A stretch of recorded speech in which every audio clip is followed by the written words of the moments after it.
한번 따라해 보겠습니다. 내가 주를 찬양하리이다. 다 같이 해보겠습니다. 시작. 내가 주를 찬양하리이다. 아멘. 호레 이시오 스패포드라는 분이 있습니다. 시카고의 성공한 변호사였을 뿐만 아니라 당시의 린드 대학교 그리고 시카고 의과대학의 법리학 교수였으며 노스웨스트 장로교 신학교 이사 및 운영위원이었습니다. 또한 그는 세계적 전도자인 무디와 절친한 친구로 무디 교회 회계 집사와 또 주일학교 교사로 섬겼던 신실한 믿음의 사람이었습니다. 그런데 그는 43살이 되던 1871년 시카고의 대화재를 통하여 전 재산을 잃고 말았습니다. 이 재난 바로 직전에는 급성 전염성 피부 질환으로 첫째 아들도 잃었습니다. 이 충격과 시련으로 이 스패포드와 그의 가족은 요양을 위해서 1873년 그의 아내와 네 딸과 영국 등 유럽 여행을 계획했습니다. 그래서 1873년 11월 15일, 오늘이 며칠이죠?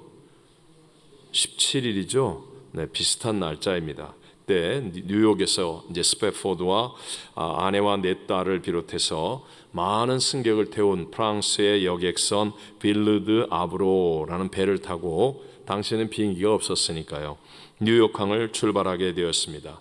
근데 출항 바로 몇 분 전에 이 스패포드는 급한 일이 생겨서 혼자서 배에서 내리게 되었고 아내와 네 딸이 먼저 출발합니다. 그런데 7일 후인 11월 22일 새벽 2시에 그 배는 대서양 한가운데서 영국의 철갑선 라키온 호와 정면으로 충돌하고 말았습니다.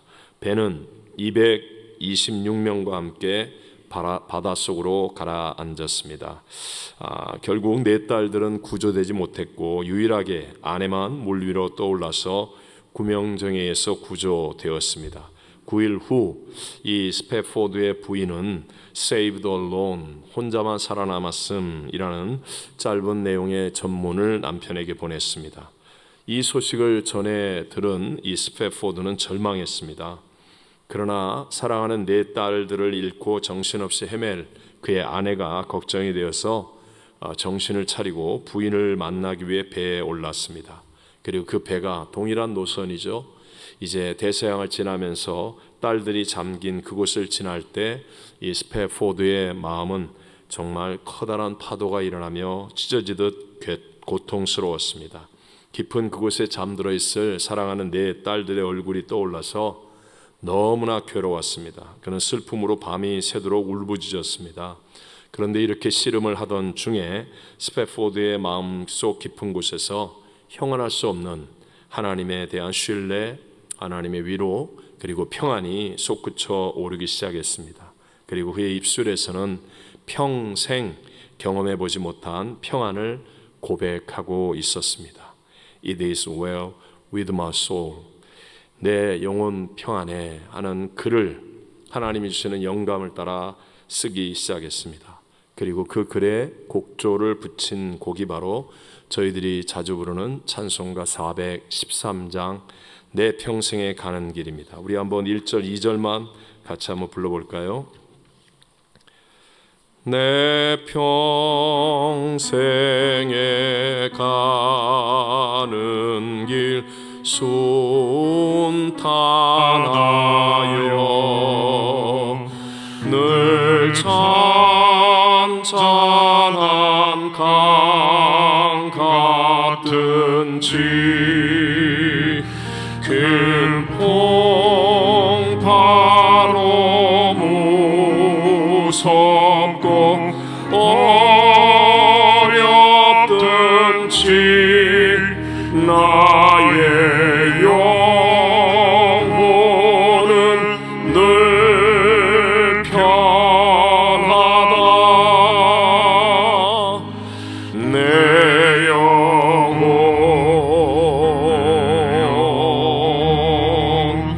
평안해.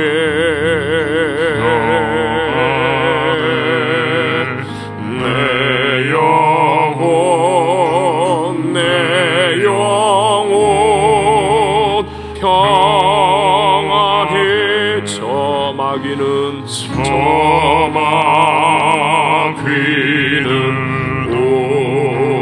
우리를 삼키려고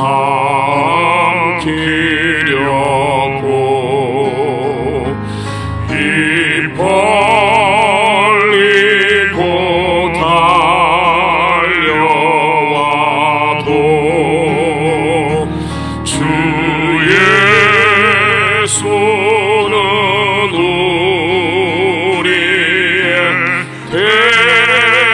대장되니 은혜 싸워서 이기리라. 내 영혼 평안해.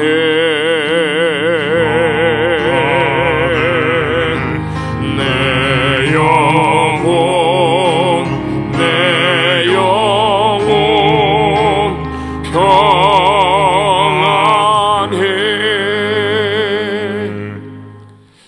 사실 결코 작은 고난, 어려움, 상처가 아닙니다. 그런데도 불구하고 그는 이 찬양의 힘으로 온 수마귀의 시험을 이겼고 결국은 하나님 앞에 더 귀하게 아름답게 쓰임받는 위대한 신앙의 증인이 되었다는 것입니다.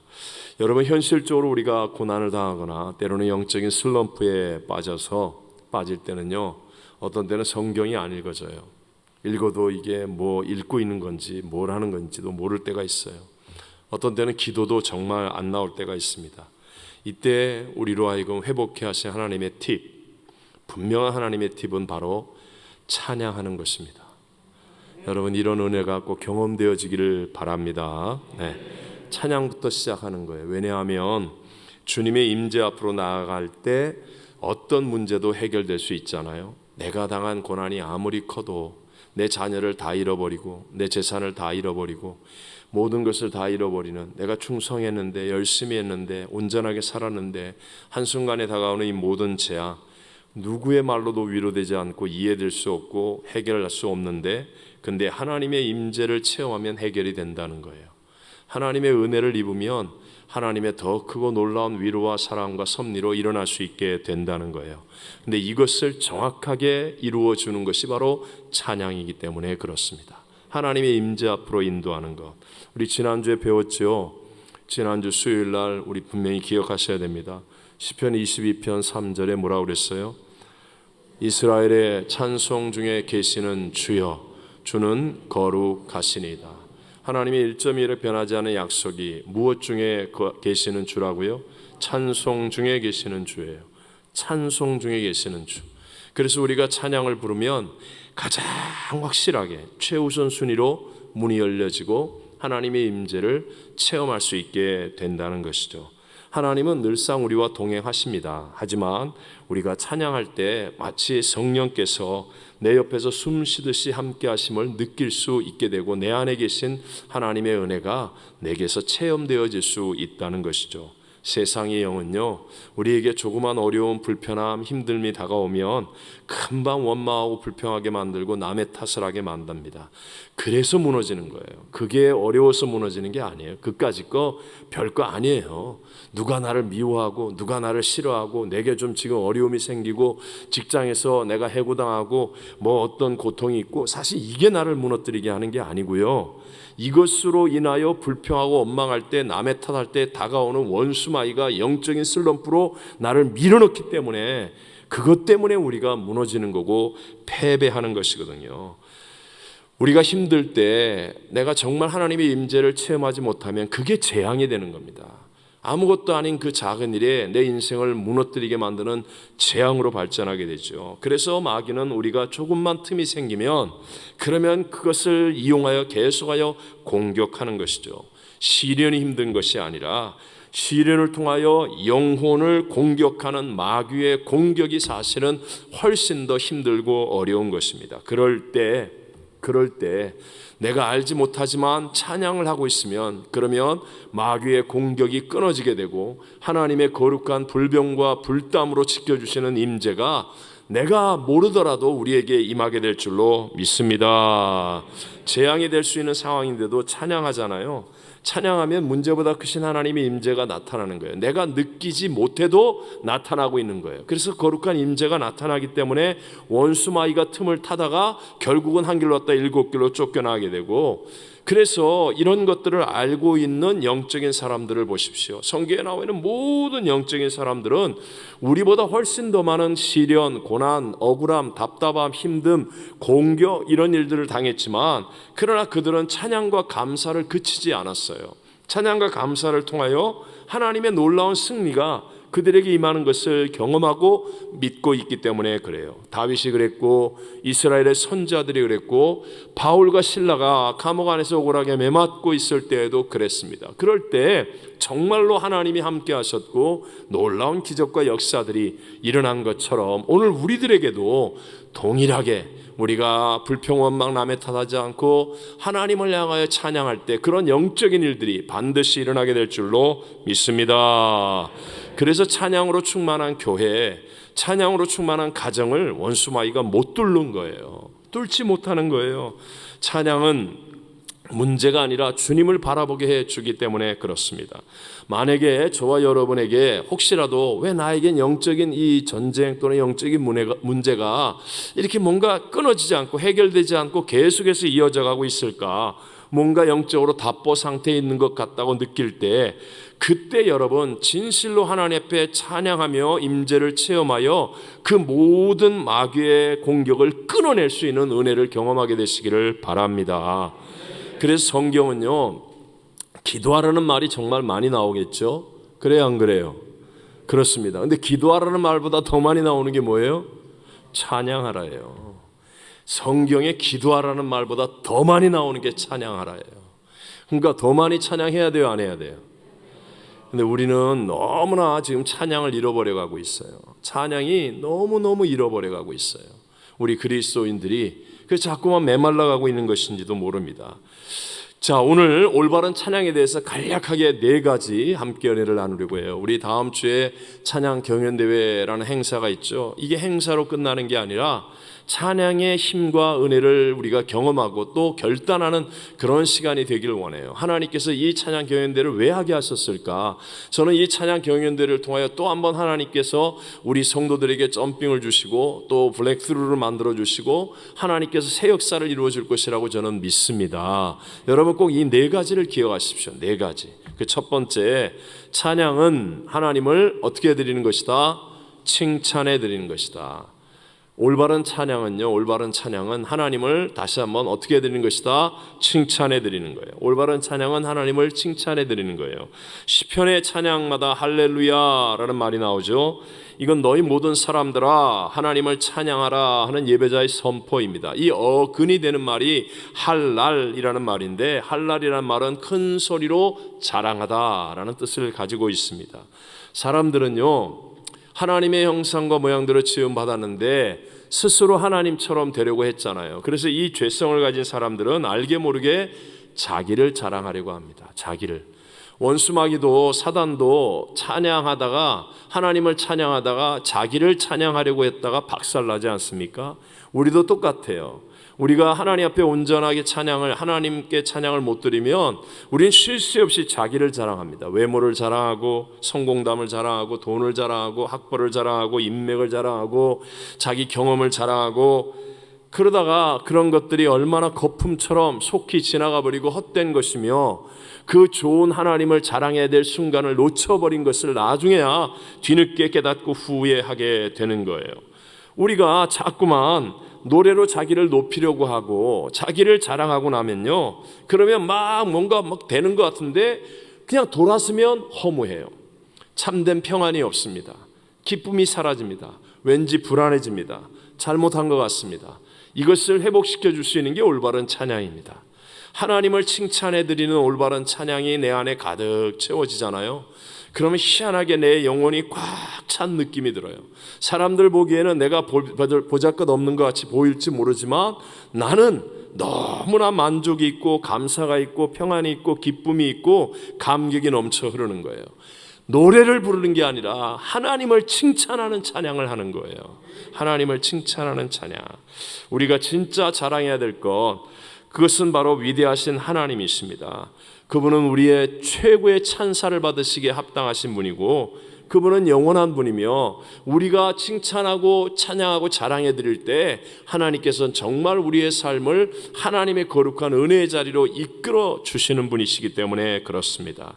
여러분, 이 칭찬의 찬양을 하려면 어떻게 해야 될까요? 구체적이어야 합니다. 어떻게 해야 된다고요? 구체적. 자, 막연하게 나는 찬양으로 칭찬할 거야, 하나님을 자랑할 거야, 이렇게 하면 그건 칭찬의 찬양이 안 됩니다. 노래가 되는 거예요. 구체적이어야 됩니다. 자, 예를 들어서 LA 한인타운을 나갔다가 아이의 손을 잡고 길을 가는 분에게 여러분이 갑자기 뛰어가지고 그 앞에 서서 정말 찬양합니다, 칭찬합니다, 훌륭합니다 막 그러면 여러분, 그 사람이 여러분을 어떻게 생각할 것 같아요? 이거 완전히 사이코 보듯이 볼 겁니다. 이 사람이 왜 이러는 거야? 이렇게 되어지겠죠. 그런데 그 사람 앞에 서서 구체적으로 이 아이가 사실 이번 주일날 교회 왔는데 제가 이 아이의 주일학교 교사입니다. 지난주에 우리 교회에서 특별한 기도회를 했는데 이 아이가 얼마나 기도를 진실하게 잘하는지, 자기만 잘할 뿐만 아니라 친구의 손을 잡고 중보하며 기도하는 모습이 너무나 아름다웠습니다. 정말 부모님이 가정에서 신앙교육을 너무 잘 시키셨습니다. 훌륭하십니다. 이 아이 정말 칭찬합니다. 이렇게 하면 길거리에서 만나도 이게 사이코예요, 정상이에요? 이게 정상인 거예요. 기쁨이 되는 거예요. 마찬가지로 그냥 여러분이 찬송을 부르면서 아무 생각 없이 하나님 칭찬합니다, 칭찬합니다, 잘합니다, 그러면 하나님이 막 소름 끼친다고요. 얘가 왜 이러냐 갑자기 소름 끼친다고요. 근데 여러분 마음속에 구체적으로 하나님, 오늘 내게 이 위기 속에서 하나님이 내게 이런 위로를 주셨습니다. 하나님이 나를 이렇게 건져주셨습니다. 그 사고 속에서 내가 모든 것을 잃어버릴 수 있고 생명도 잃어버릴 수 있었는데 하나님이 그 오른손 나를 붙들어 줬음을 찬양합니다. 그러면서 찬송을 쫙 부르는 거예요. 그러면요 100%예요. 100%. 하나님의 놀라운 임재, 하나님의 기쁨, 하나님의 위로, 그리고 반드시 합력하여 회복해 하신 하나님의 역사가 그 찬양을 통하여 일어나게 될 줄로 믿습니다. 그런 의미에서 찬양은 우리의 간증에 옷을 입히는 것과 같은 것입니다. 여러분, 우리 교회에서 부르는 찬양이 사실 이렇게 제가 부흥회 같은 데 가서 부르면 우리 좀 이해하기 쉽게 대박이 납니다. 대박이. 제가 유럽 연합 성회 때 가서 불렀던 그 찬양들이 2년이 지났는데, 2년 반이 지났는데 그냥 영국에 갔을 때 그 교회에서 최고의 애창곡이에요. 애창곡. 그 불렀던 찬양이 뭐냐 하면 우리 교회에서 부르는 찬양이에요. 하나님은 하실 수 있네. 그건 여러분 그냥 노래가 아니잖아요. 우리 교회가 정한 표 또는 우리 교회에게 주신 그때의 레마의 말씀, 이걸 가지고 우리 교회 간증처럼 만들어진 그 가사에 곡을 붙인 거 아니에요.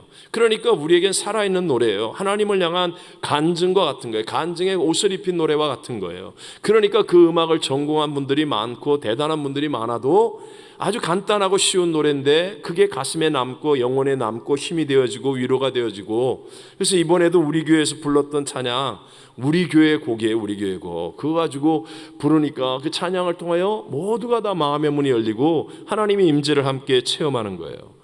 남들은 체험하는데 여러분은 체험하십니까? 네. 어머머머머, 그런 일이 있었어? 참 불행이죠 이건.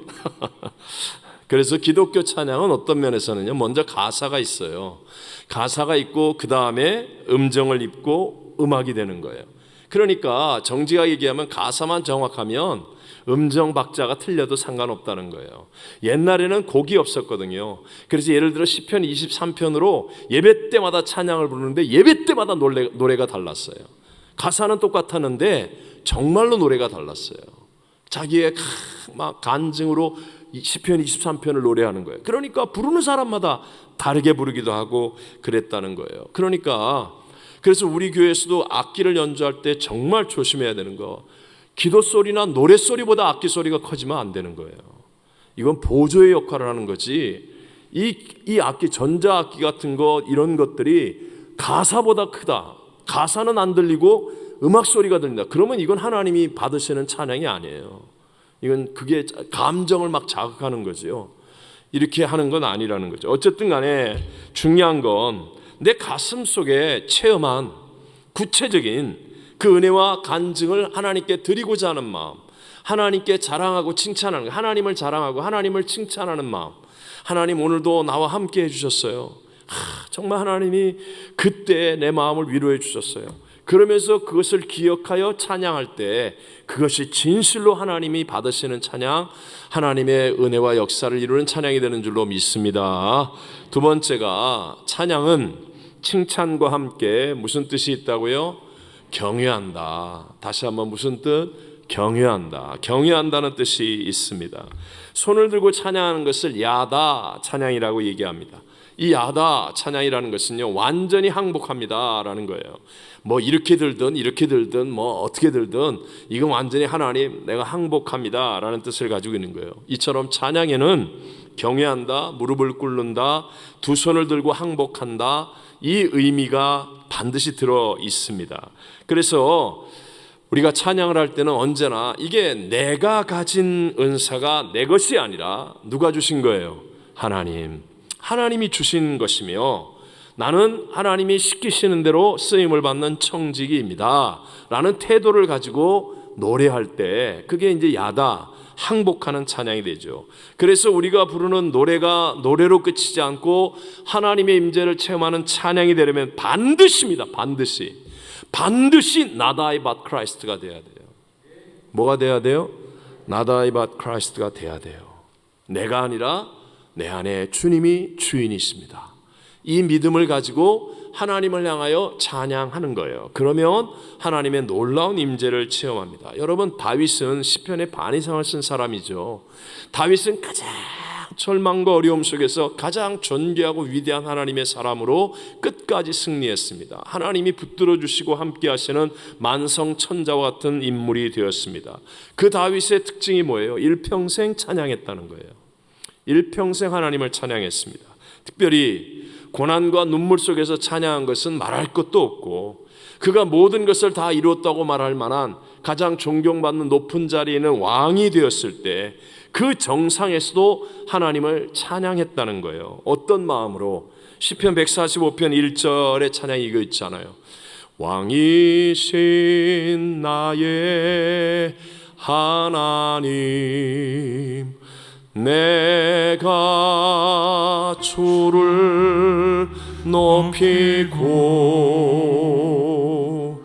영원히 주의 이름을 송축하리이다.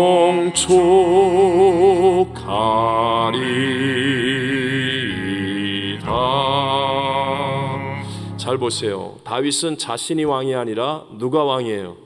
하나님. 왕이신 나의 하나님. 자신을 기꺼이 내려놓고, 그리고 보좌를 내어드리는 삶, 오직 하나님께 경외하고 항복하고 손을 들고 하나님을 찬양하는 이 삶의 태도였기 때문에 겸손하고 끝까지 승리하는 삶을 살 수 있었다는 거예요. 거기에 비해서 오늘날 우리 주변에서 듣게 되는 수많은 CCM이라든가 많은 복음성가 또는 많은 찬양들이 있잖아요.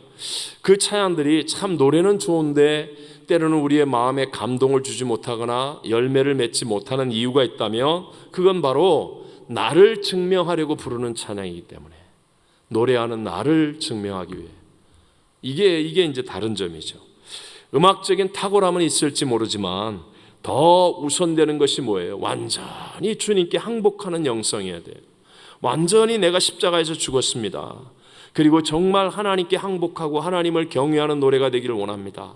하나님 마음을 가지고 노래해야 되는데, 그렇지 않고 내가 박수를 받거나 내가 대가를 받거나 내가 이렇게 노래 잘하는 사람, 내가 이런 히트곡을 만든 사람, 이렇게 하면서 나를 부인하지 못하고 나를 증명하려고 하기 때문에, 그러니까 음악적 또는 노래적으로는 신디 음악 작업 이런 것을 통해서 정말 히트곡을 만들기는 하는데, 하지만 이 Not I but Christ가 안 되니까, 삶이 그것이 안 되니까 결국은 영적인 감동이 안 만들어지고 열매가 맺어지지 않는 거예요. 그러면 여러분 요즘 유명한 뭐 K-팝 오디션 같은 거 보세요. 얼마나 살벌하게 얼마나 열심히 잘합니까? 아마추어들인데도 이게 뭐 얼마나 열심히 잘합니까? 그것과 뭐가 다릅니까? 우리의 찬양이. 우리가 무슨 K-팝 오디션 합니까? 그게 아니잖아요. Not I but Christ예요. 내가 아니라 하나님이십니다. 그러면서 나를 증명하는 게 아니라 정말 하나님을 향하는 그 마음, 내가 항복합니다, 하나님이 나의 왕이십니다 하는 마음으로 찬양할 때, 그때 내 영혼이 살아나고 우리 주변이 살아나고 하나님의 열매가 맺어지는 놀라운 일들이 일어나게 될 줄로 믿습니다. 여러분, 우리 다음 주에 LA BTS 공연 온다면서요. 감사합니다. 여러분은 관심이 없어서. 근데 어쨌든 저는 그거 그렇게 나쁘게 생각 안 해요. 여러분 그 공연장 가는 거, 목사님 걸리면 난 죽어 그런 말 하지 마세요. 내가 그거 갔다 왔다고 내가 왜 죽여요? 그런 거 괜찮아요. 그런데 우리가 조금 이제 더 깊이, 한 단계 더 깊이 가서 보세요. 얼마든지 한국 사람 노래 잘하는 거 좋잖아요. 또 BTS 같은 사람들은 노래말도 긍정적이고 좋다고 그러더라고요. 어쨌든 대단한 거죠. 한국을 알리고. 근데 여러분들이 조금만 더 깊이 생각할 것, 그것은 그 사람들은 다 이 순간적인 기쁨, 순간적인 만족에 불과하다는 거예요. 돌아서면 끝이에요. 1년 지나면 다 사라지는 것들이에요.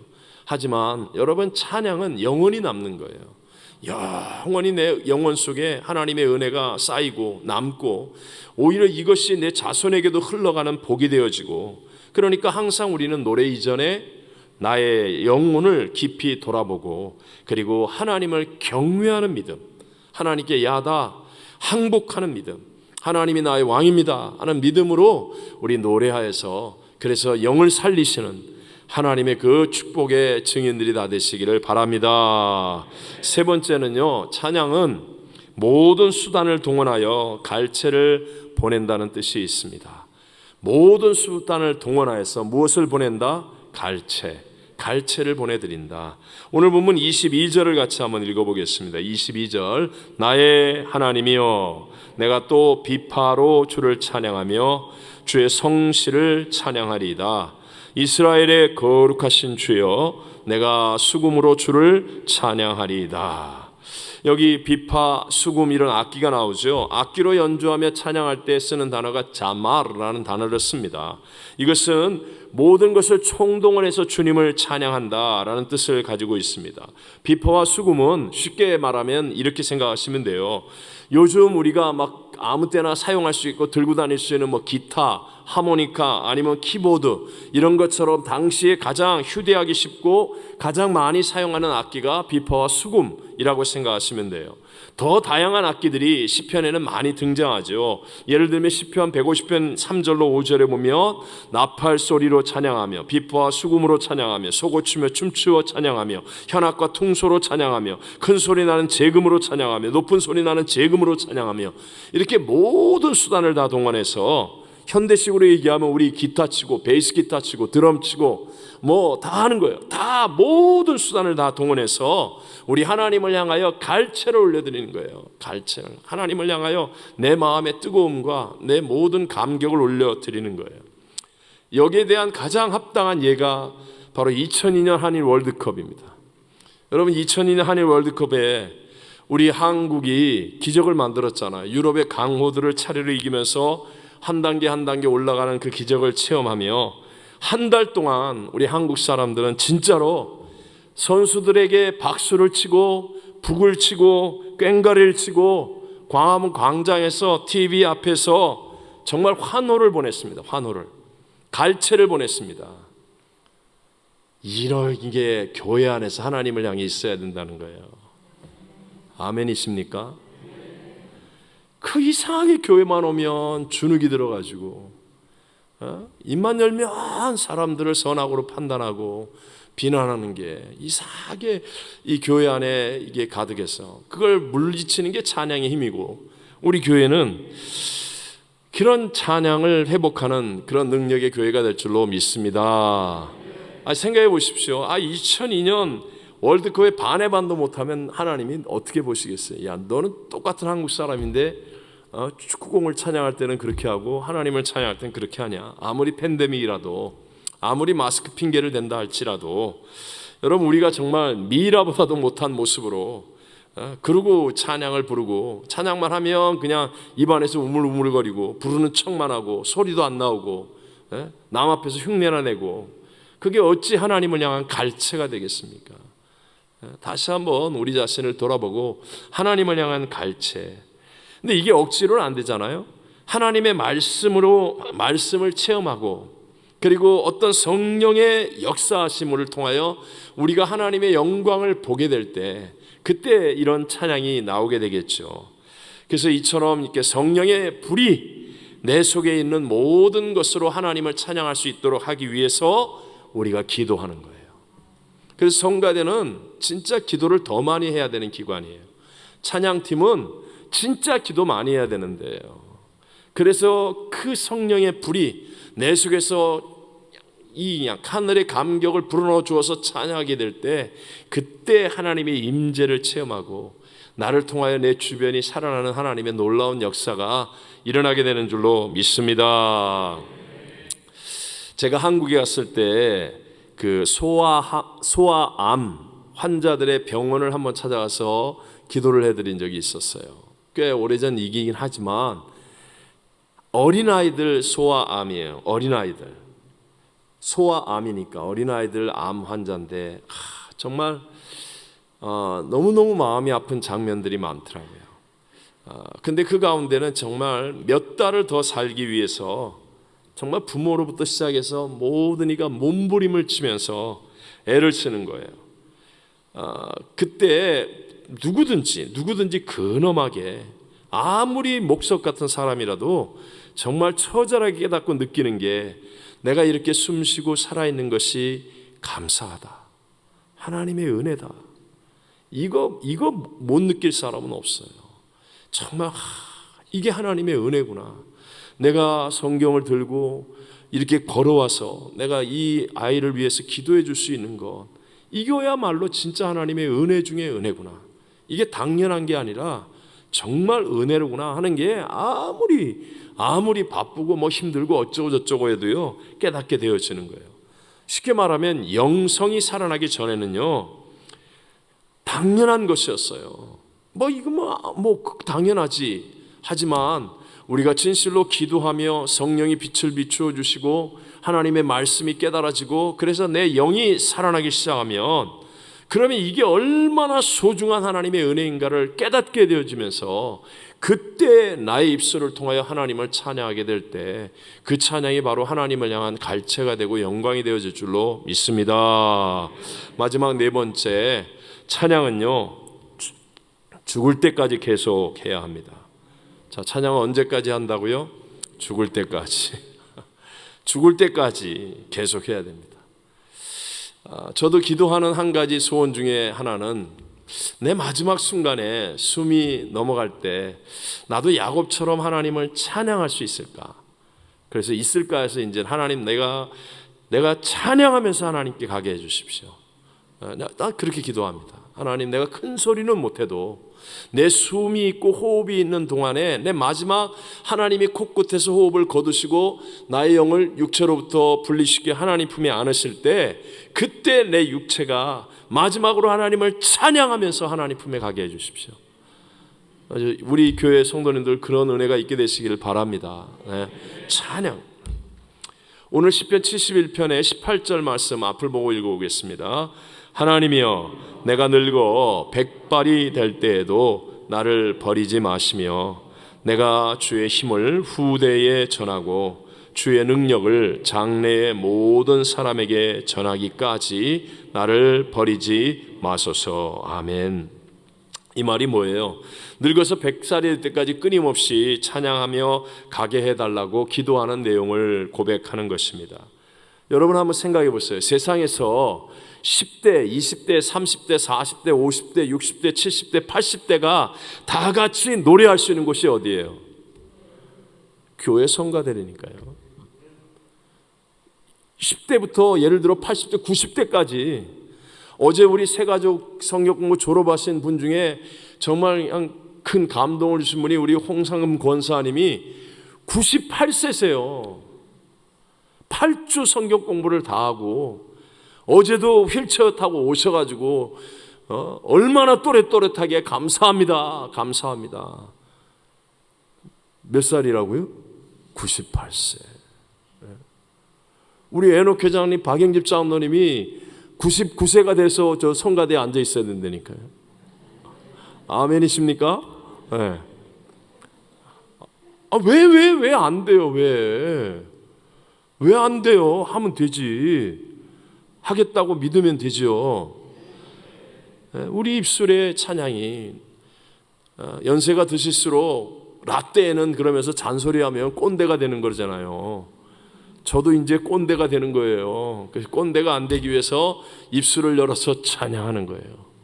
하고 싶은 말이 여기까지 올라오지만 난 요새 하고 싶은 말이 여기까지 올라오는데 이거 참느라고요. 내가 거의 성자가 되어가고 있습니다. 여러분, 하나님 앞에서 교만한 마음 가운데 한 가지는 이제는 젊은 사람들이 많이 나와서 저는 은퇴해야겠습니다. 찬양 그만두겠습니다. 이 말은요, 진짜 하나님 앞에서 교만한 말입니다. 네? 오늘 배웠습니다. 그 말 하면 돼요, 안 돼요? 찬양에는 은퇴가 있다 없다? 기도하는 일, 찬양하는 일에는 은퇴가 없어요. 백발이 성성해서 내 호흡이 끝날 때까지 하나님께 기도를 쉬는 죄를 범하지 않고 하나님을 찬양하며 하나님께 가겠습니다. 여러분, 이 믿음을 꼭 갖게 되시기를 바랍니다. 네. 찬양 중에 거하신 하나님은 날마다 새로운 일을 행하시는 분이잖아요. 날마다 새로운 일을 행하세요. 찬양하면서 내가 젊어지는 거예요. 찬양하면서 내 정신이 맑아지는 거예요. 치매가 한 길로 왔다 7길로 떠나가는 거예요. 찬양하면서 내 안에 꿈과 비전이 살아나고요. 찬양하면서 우리의 영이 살아나는 거예요.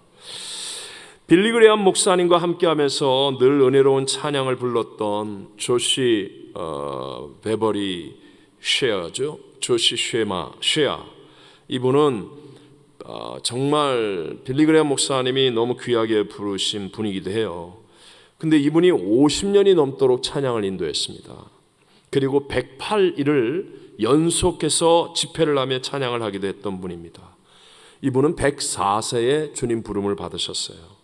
이분이 불러서 유명해진 노래들이 뭐예요? 주 하나님 지으신 모든 세계, 이것도 그렇고요.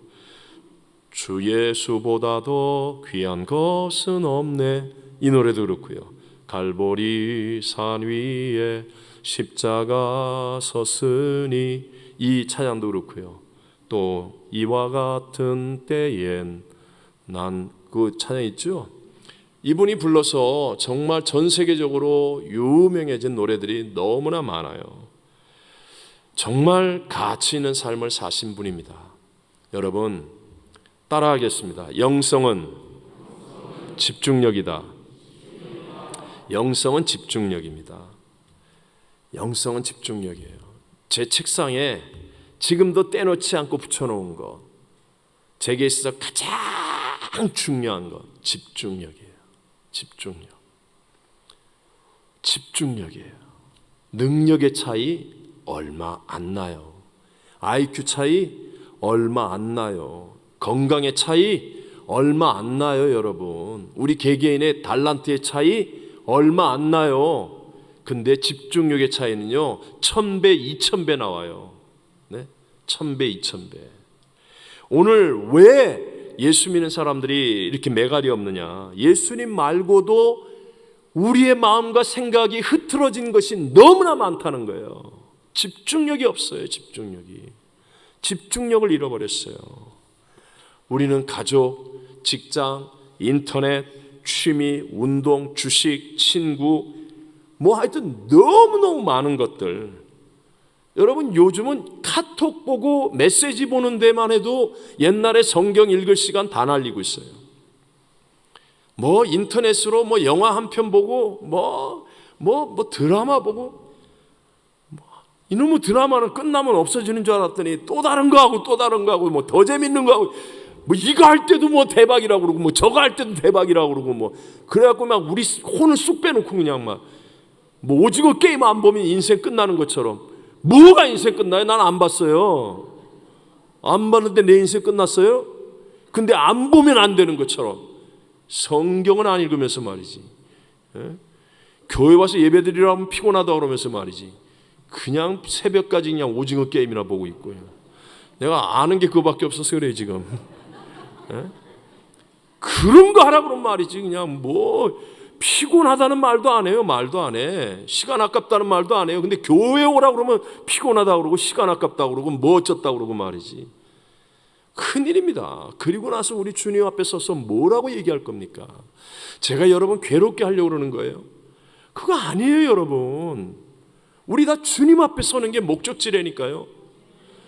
적어도 주님 앞에 서는 앞에서 우리 부끄럽지 않게 서야 된다니까요. 무엇이 영원한 것이고 무엇이 본질이고 무엇이 붙들어야 될 것인지를 우리가 좀 분별해야 된다는 거예요. 영성은 흐트러지면 힘듭니다. 이것도 해야 되고 저것도 해야 되고. 오늘 예배드리고 있는데요, 여러분 마음속에 두 마음을 품고 있는 분은 이미 소용없어요.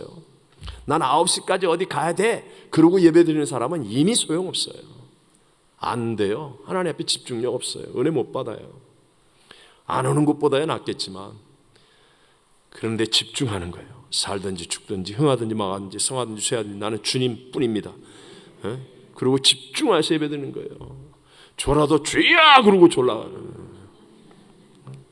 주님께 집중하고. 그런 의미에서 찬양은요, 하나님께 집중할 수 있도록 도와주는 최고의 수단이에요. 찬양. 그래서 찬양을 막 이렇게 앞에 나와서 새벽 찬양 같은 거 인도할 때도 느끼잖아요. 그 앞에 나와서 막 찬양을 열심히 힘차게 부르다 보면 딴 생각 안 나잖아요. 딴 생각 안 나잖아요. 그냥 그 찬양에 빠져들잖아요. 내 안에 있는 다른 우상들을 태워주는 게 찬양이에요. 찬양을 많이 부르십시오. 찬양의 능력을 회복하는 저와 여러분 되시기를 바랍니다. 자, 오늘 4가지 배웠습니다. 4가지. 우리 4가지. 추수감사절 가족들이 모이면 여러분 꼭 찬양을 부르십시오. 자녀들과 함께 또 우리 식구들과 함께 하여튼 구역이 모이든 누가 모이든 찬양을 부르십시오. 근데 올바른 찬양을 불러야 됩니다. 올바른 찬양은 하나님을 어떻게 드리는 거다? 칭찬해 드리는 거다. 칭찬은 어때야 된다? 구체적이어야 돼요. 구체적이어야 돼요. 구체적. 두 번째, 찬양은 칭찬과 함께 경외한다. 경외한다. 항복해야 돼요. Not I but Christ. 그래서 두 손을 들고 하나님을 향하여 찬양은 모든 수단을 동원해서 뭘 보내드리는 거다? 갈채를 보내드리는 거예요. 모든 수단을 다 동원해서. 그리고 찬양은 언제까지? 죽을 때까지 계속해야 된다. 우리 이런 찬양의 은혜로 원수 마귀가 한 길로 왔다 7길로 떠나고 하나님의 거룩한 임재를 체험하며 승리하는 우리 모든 수요예배 성도들 되시기를 주의 이름으로 축원합니다. 축원합니다. 자, 우리 찬송가 아까 불렀던 내 평생에 가는 길, 우리 한번 스패포드 씨의 마음을, 우리 한번 그 신앙을 우리도 가슴속에 새기면서요 함께 찬양하겠습니다.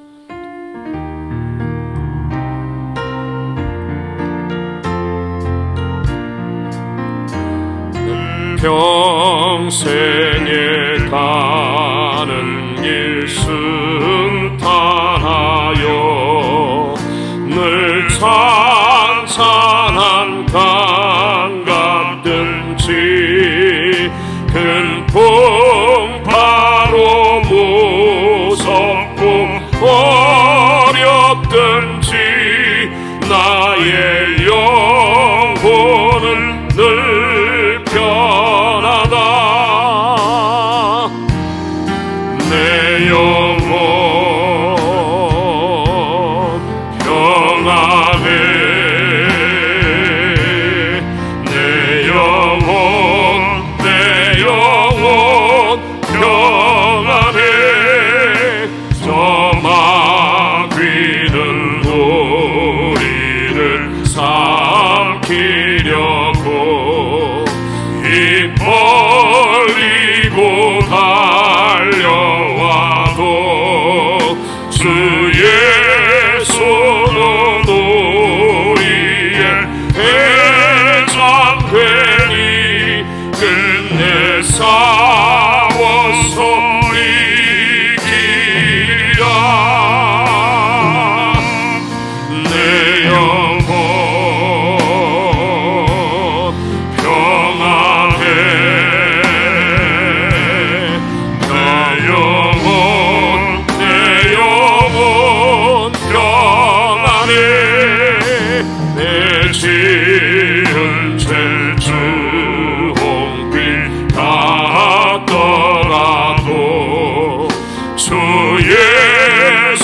깨달으면 그 십자가 비로소 다시 세상 흰 눈보다도 정하리라. 내 영혼 평안히